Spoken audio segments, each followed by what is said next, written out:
Sehingga pada saat ini saudara kasih kita sebelum kita akan masuk dalam uji kepada kebenaran, ingat bahwa Roh Kudus itu adalah satu-satunya penopang penuntun yang paling utama. Ilmu yang kita dapatkan di bawah tubuh dia itu adalah anugerah dari Tuhan. Jadi supaya ilmu itu berguna, Roh Kudus itu dibutuhkan. Jadi sepintar-pintarnya manusia di dunia ini, profesor pun, kalau Tuhan tidak ada dalam dirinya atau tingkatnya yang nyati dia tidak akan berguna. Jadi saudara-saudara dikasih dalam Yesus, kita adalah manusia yang sedang lupa tahu atau umat Kristen. Saya ini orang berdosa, dan yang menjadi tandemnya orang Kristen adalah ketika jatuh dalam tak ada masalah atau dosa akal. Itu sebenarnya sangat salah. Ingat bahwa ketika kita jatuh, ketika kita salah, akuilah memang itu salah.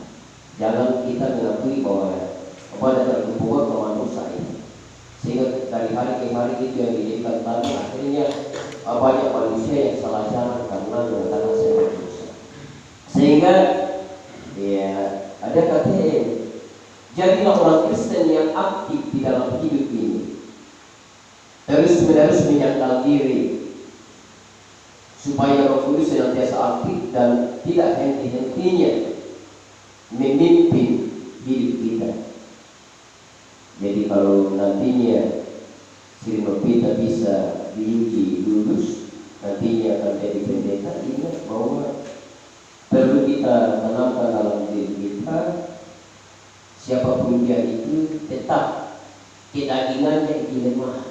Jadi Roh Kudus itu dibutuhkan dan dibutuhkan terus menerus. Jadi bukan penentu dalam hidup ini ketenaran, bukan penentu dalam ini kekayaan, bukan juga kepintaran, tetapi penentu dalam Roh Kudus itu sendiri. Jadi setiap kalilah minta Roh Kudus supaya diri kita itu selalu berjalan di dalam kebenarannya. Jadi Bapak Ibu kasih dalam Yesus, untuk selanjutnya dalam perjalanan hidup kita, mari kita selalu belajar untuk menerapkan dan mengembangkan sifat-sifat ilahi yang dikaruniakan Roh Kudus kepada kita.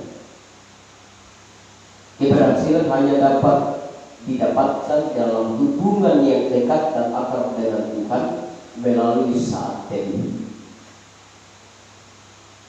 Jadikan gereja sebagai sarana untuk bertumbuh dalam kekudusan dan memperhatikan saling menolong, saling meneguhkan antar saudara seiman, sehingga